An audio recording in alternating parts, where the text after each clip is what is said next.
রঙের গন্ধ।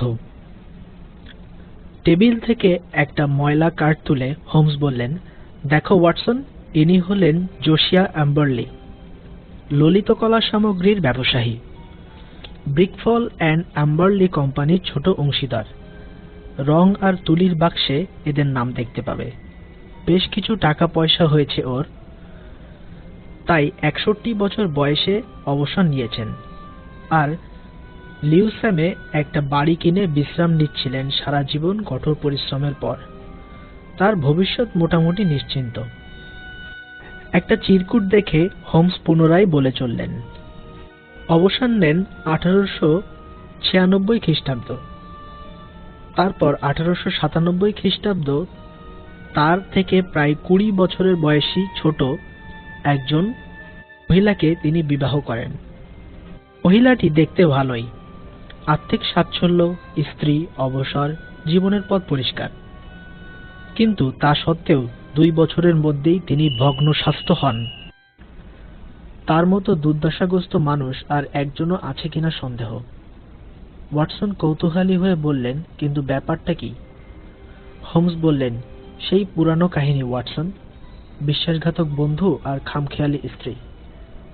অ্যাম্বারলির জীবনে একমাত্র আনন্দ মনে হয় দাবা খেলা। তার বাড়ির কাছেই এক তরুণ ডাক্তারের বাস, তারও দাবার নেশা।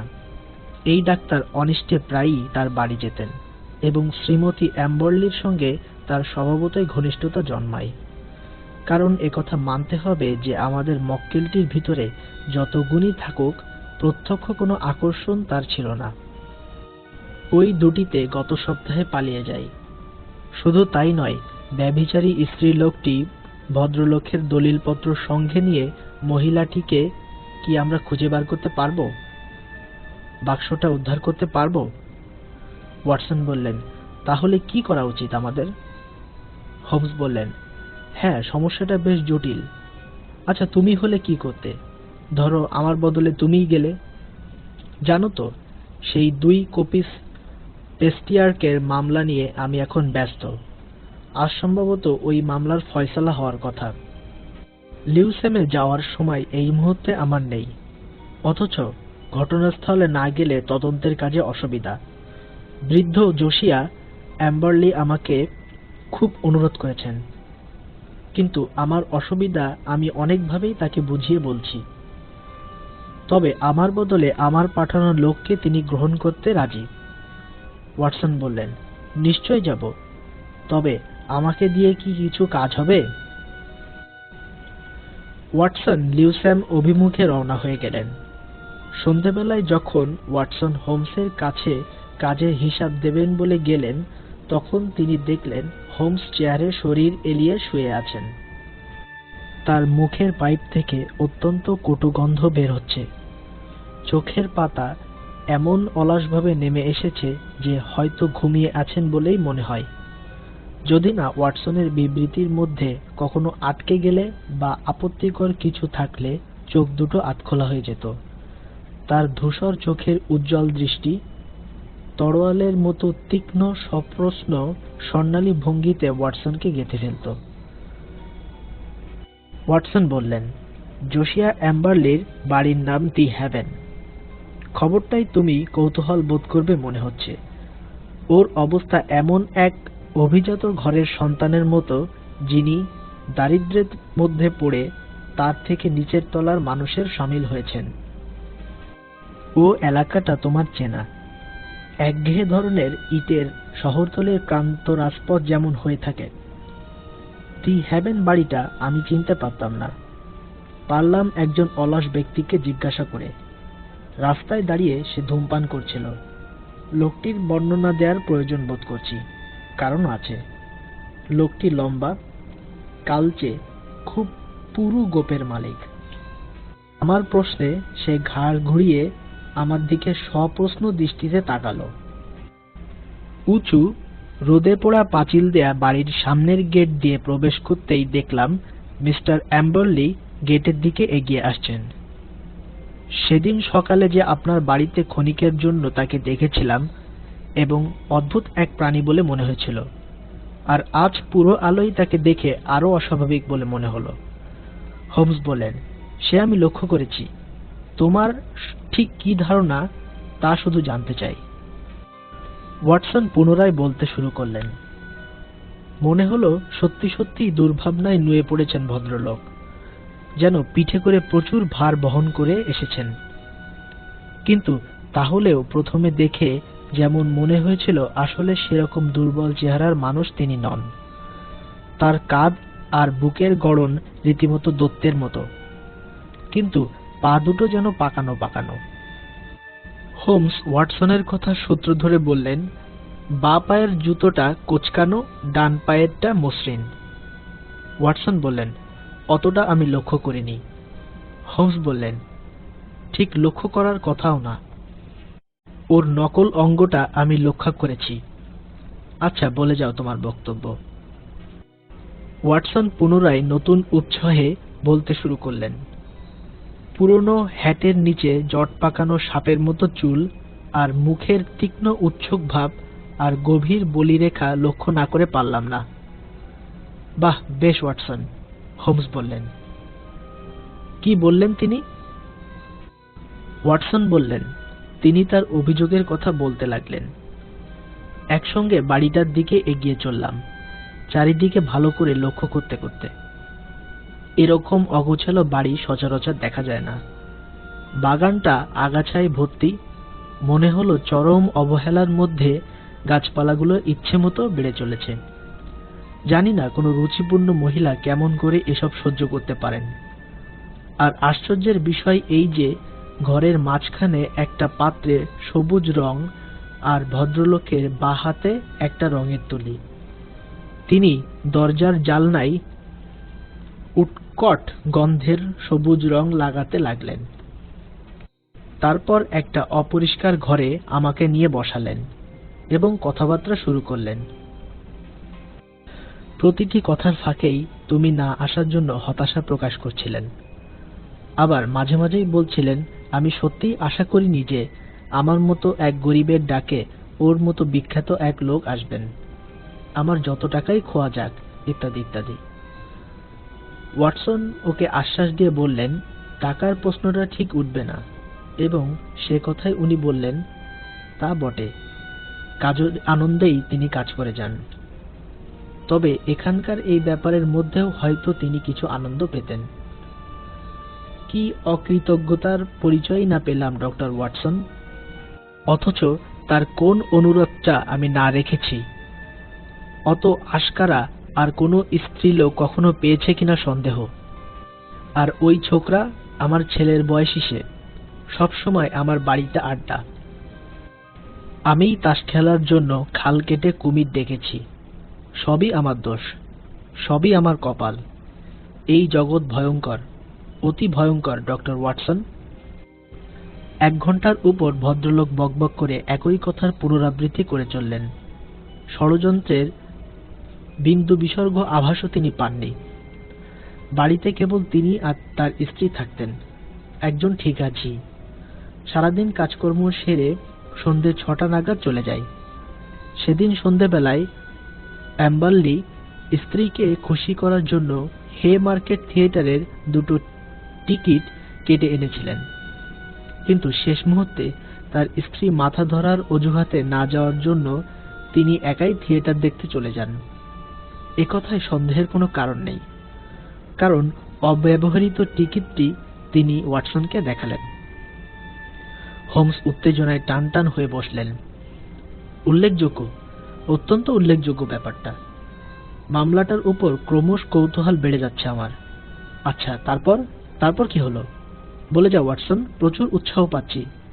টিকিটটা কি তুমি পরীক্ষা করে দেখেছিলে? নাম্বারটা নেওনি নিশ্চয়ই?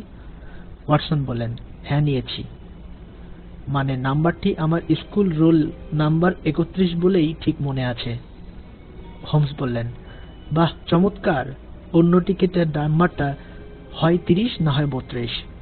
ওয়াটসন বললেন, হ্যাঁ ঠিক, আর সারি হলো বি। হোমস বললেন, খুব ভালো কাজ হয়েছে। আচ্ছা, আর কি বললেন উনি? ওয়াটসন বলে চললেন, একটা ঘর তিনি আমাকে দেখিয়ে বললেন, তার এই ঘর অত্যন্ত মজবুত ঘর, দামি জিনিস রাখার জন্য।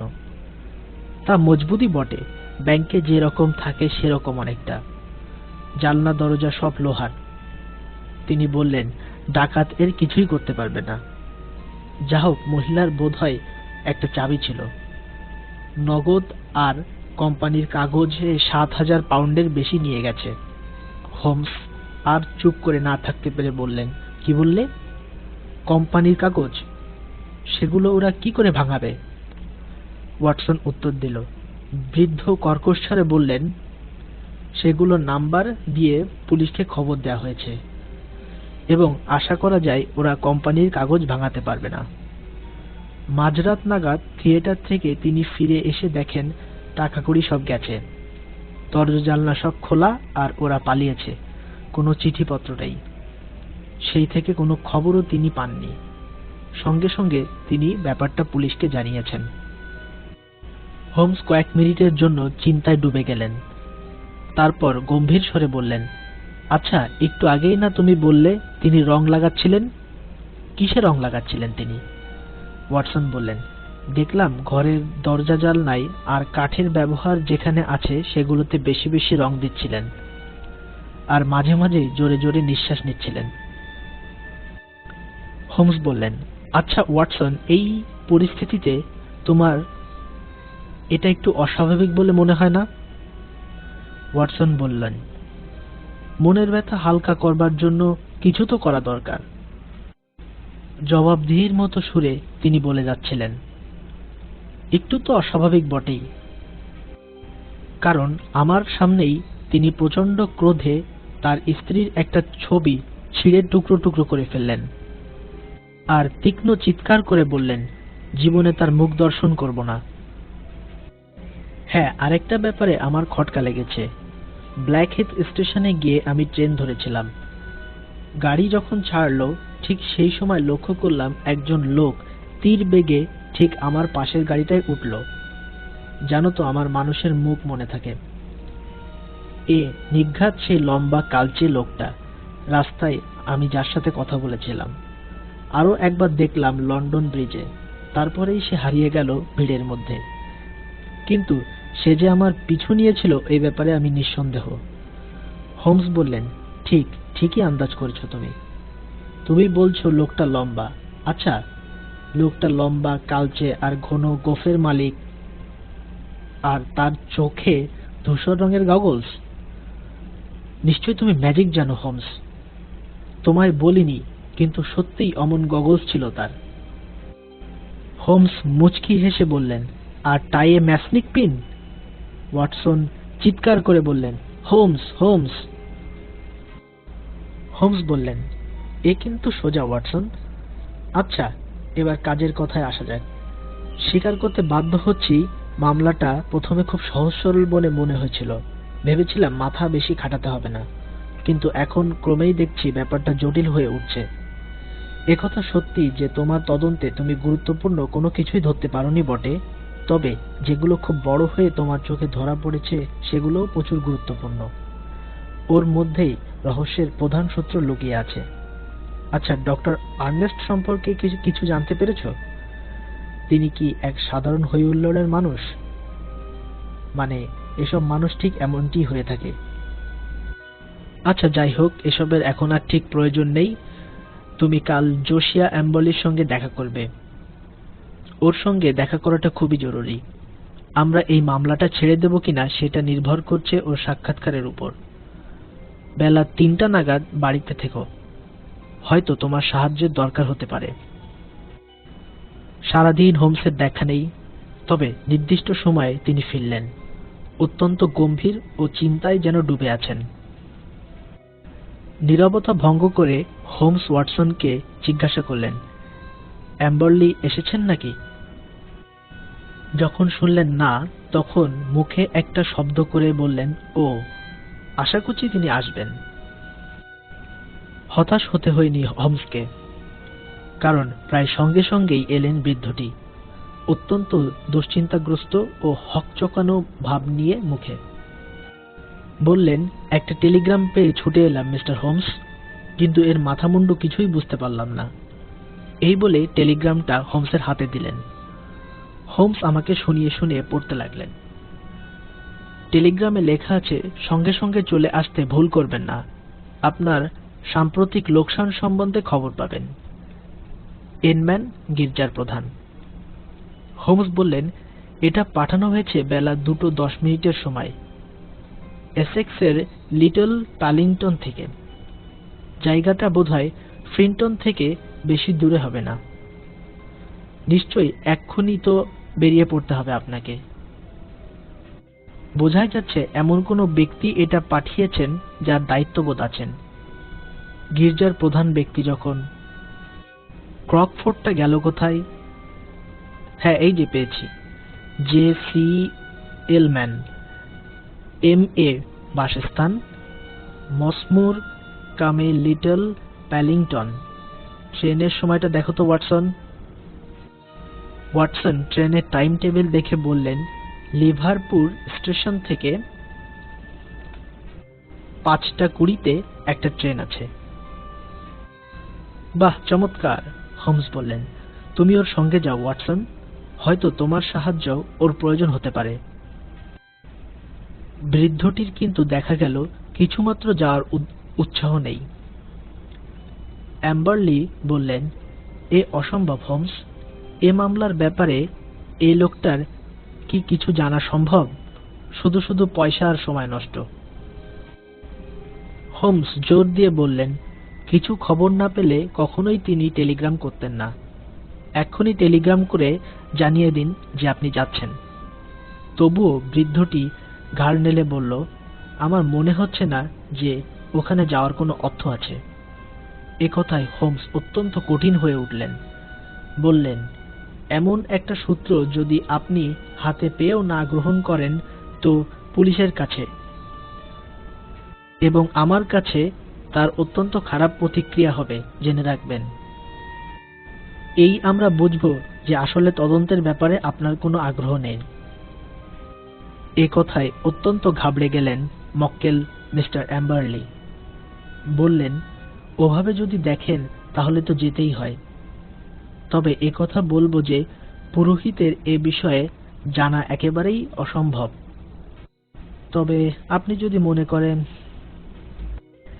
হ্যাঁ, আমি মনে করি, বেশ জোরের সঙ্গে হোমস বললেন। বেরিয়ে পড়লেন ওয়াটসন সহ মিস্টার অ্যাম্বারলি। যাওয়ার আগে হোমস ওয়াটসনকে ডেকে যা বললেন তার মানে ব্যাপারটা তিনি অত্যন্ত গুরুতর বলেই মনে করছেন। সবশেষে বললেন, আর যাই হোক নজর রেখো যেন উনি শেষে পালিয়ে না যান। সবসময় চোখে চোখ রাখবে, আর যদি পালানি তবে কাছাকাছি কোনো টেলিফোন অফিস থেকে আমাকে ফোন করে জানিয়ে দিও, কেমন? যেখানেই থাকি খবরটা যেন আমার কানে পৌঁছায়। দুজনে ট্রেনে চেপে বসেছেন লিটল প্যালিংটনের উদ্দেশ্যে। অ্যাম্বারলি মনমরা, কথা বলতে অনিচ্ছুক। প্রায় নীরবেই পুরো পথটা চলছেন, কেবল মাঝে মাঝে নীরস ভঙ্গিতে এই যাত্রার অর্থহীনতা সম্বন্ধে বৃদ্ধটির মন্তব্য করা ছাড়া। শেষ পর্যন্ত ওরা ছোট স্টেশনটায় পৌঁছালেন। সেখান থেকে 2 মাইল গাড়ি চড়ে একেবারে গির্জায়। পড়ার ঘরে আমাদের সঙ্গে দেখা হলো পুরোহিতের। ভদ্রলোক বিপুলাকৃতি, অত্যন্ত গম্ভীর, একটু জাঁকালো ধরনের। বললেন, বলুন আপনাদের জন্য কি করতে পারি? ওয়াটসন বুঝিয়ে বললেন, আমরা এসেছি আপনার টেলিগ্রাম পেয়ে। পুরোহিত অবাক হয়ে বললেন, আমার টেলিগ্রাম? আমি তো কোনো টেলিগ্রাম পাঠাইনি। ওয়াটসন বললেন, মানে যে টেলিগ্রামটি আপনি জোসিয়া অ্যাম্বারলিকে পাঠিয়েছিলেন তার স্ত্রী আর তার টাকার সম্বন্ধে। ক্রুদ্ধ স্বরে পুরোহিত বললেন, দেখুন, রসিকতার একটা সীমা আছে। যার নাম পর্যন্ত আমি কখনো শুনিনি আমি তাকে টেলিগ্রামও পাঠাইনি। ওয়াটসন বললেন, তাহলে এখানে কি 2 জন আচার্য আছে? এই যে দেখুন টেলিগ্রামটা, এই এলম্যানের আর এই ঠিকানা থেকেই। পুরোহিত উত্তর দিলেন না। এখানে আচার্য একজনই, বোধহয় ইংল্যান্ডের সবচেয়ে সেকেলে গ্রাম এটা। টেলিগ্রাফ অফিসে গিয়ে দেখা গেল অফিস বন্ধ। রেলওয়ে আর্মসে একটা টেলিফোন ছিল, সেখান থেকে হোমসের সঙ্গে যোগাযোগ করলেন ওয়াটসন। তিনিও শুনে অবাক, বললেন, কি আশ্চর্য! কিন্তু ওয়াটসন, আজ রাতে বোধহয় ফেরার আর ট্রেন নেই। তাহলে তোমাকে অসুবিধার মধ্যেই গ্রাম্য সরাইখানাতে রাত কাটাতে হচ্ছে। যা হোক, মুক্ত পৃথিবী আর জোসিয়া অ্যাম্বরলি দুটোই তোমার সঙ্গে থাকছে। ফোনটা ছেড়ে দেওয়ার আগেই তার শুকনো মৃদু হাসি ওয়াটসনের কানে এলো। পরদিন সকালে ওয়াটসনের সঙ্গে অ্যাম্বরলিও লন্ডনে ফিরে এলেন। অ্যাম্বরলি বাড়ি যেতে চাইছিলেন। ওয়াটসন বাধা দিয়ে বললেন, বেকার স্ট্রিটে হোমসের সঙ্গে দেখা করেই আপনি বাড়ি যাবেন। হয়তো হোমস কোনো নতুন নির্দেশ দিতে পারেন। অ্যাম্বরলি বিরক্ত স্বরে বললেন, সে নির্দেশ যদি এই নির্দেশের চেয়ে কাজের না হয়, তাহলে তা নিয়ে আর কি হবে জানি না।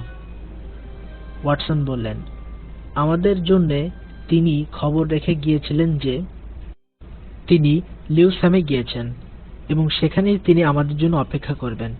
খবরটা বিস্ময়কর, এবং মক্কেলটির ঘরে গিয়ে দেখলাম যে তিনি একা নন। অত্যন্ত গম্ভীর হয়ে এক ভদ্রলোক তার সঙ্গে বসে, কালচে রং, চোখের ধূসর রঙের গগলস, টাইয়ে ম্যাসনিক পিন। হোমস বললেন, ইনিই হচ্ছেন আমার বন্ধু মিস্টার বার্কার। এই মামলায় কাজ করছেন। মিস্টার জোসিয়া অ্যাম্বরলি, যদিও আমরা পৃথকভাবে কাজ করছি, তবে দুজনেই আপনাকে প্রশ্ন করব। ধপ করে অ্যাম্বরলি বসে পড়লেন। বিপদের আভাস পেয়েছেন মনে হলো। তার হাবভাব লক্ষ্য করে কম্পিত কণ্ঠে বললেন, কি প্রশ্ন হোমস? হোমস তীক্ষ্ণ স্বরে প্রশ্নটা ছুড়ে দিলেন, মৃতদেহ দুটি কি করেছেন? সঙ্গে সঙ্গে অ্যাম্বরলি দাঁড়িয়ে উঠে একটা বিকট চিৎকার করল। তার মুখ হা হয়ে গেছে। বারবার হাত দিয়ে যেন হাওয়া আঁকড়ে ধরতে চান তিনি। মুহূর্তের জন্য তাকে দেখে মনে হলো এক ভয়ঙ্কর শিকারী পাখি। জোসিয়া অ্যাম্বরলির আসল রূপ বেরিয়ে পড়ল। বিকলাঙ্গ এক শয়তান। শরীর যেমন, মনও তেমনি। আবার যখন চেয়ারে বসে পড়লেন, ঠোঁটে হাত দিলেন। কাশি সামলানোর জন্যই হয়তো। বাঘের মতো লাফিয়ে হোমস তার গলা টিপে ধরলেন।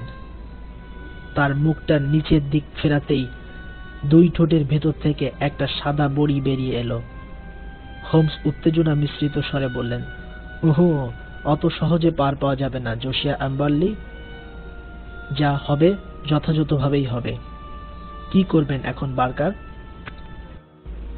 দুজনে মিলে তাকে থানায় নিয়ে যাওয়ার ব্যবস্থা করলেন।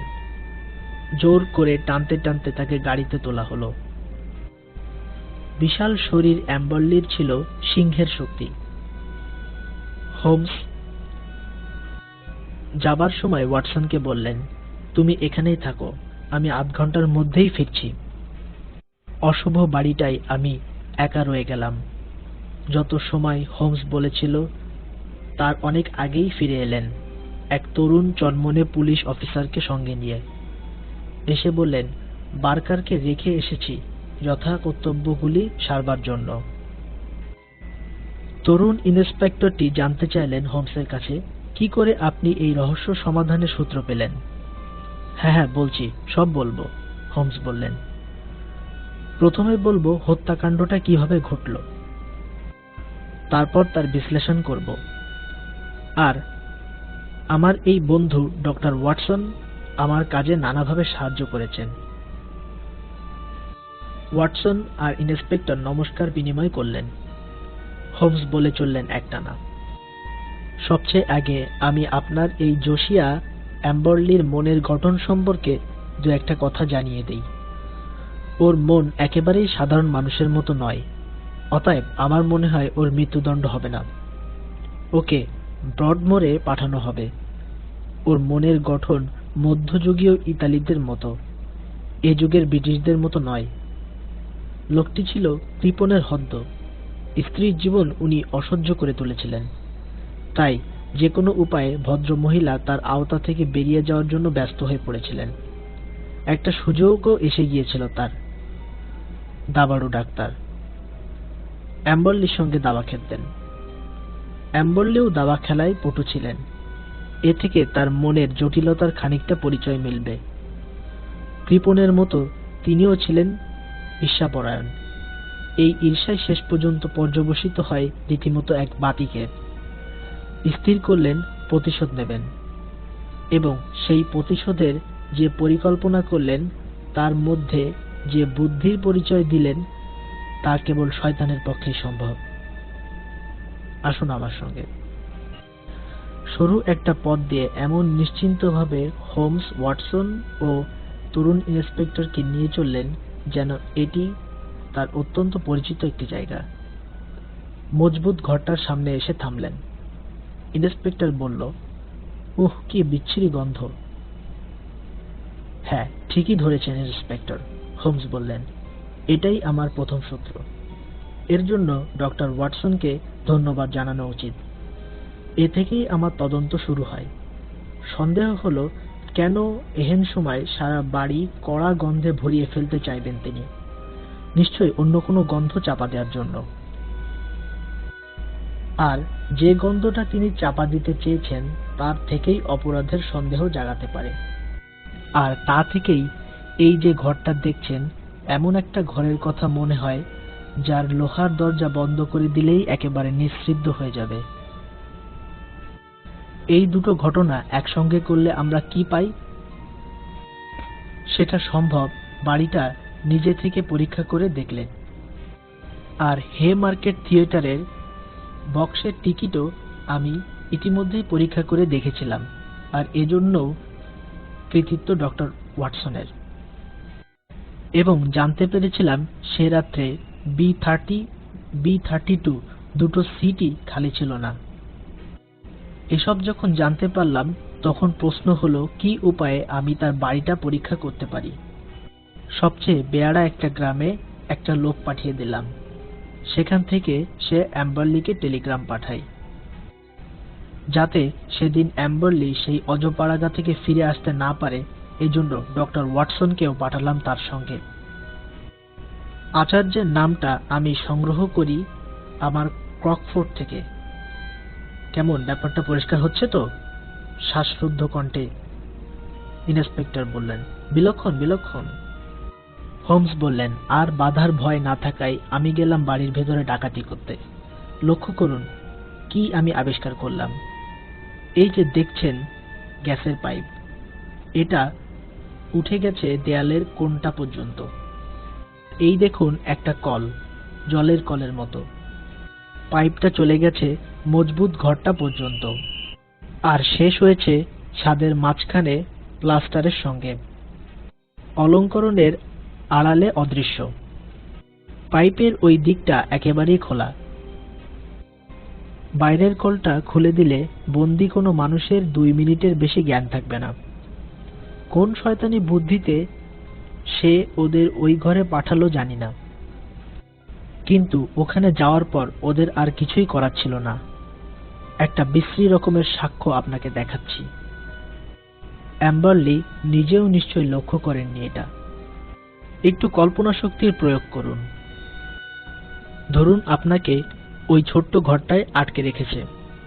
আপনার আয়ু 2 মিনিটের বেশি নয়, আর হয়তো শয়তানটা বাইরে থেকে টিটকেরির হাসি হাসছে।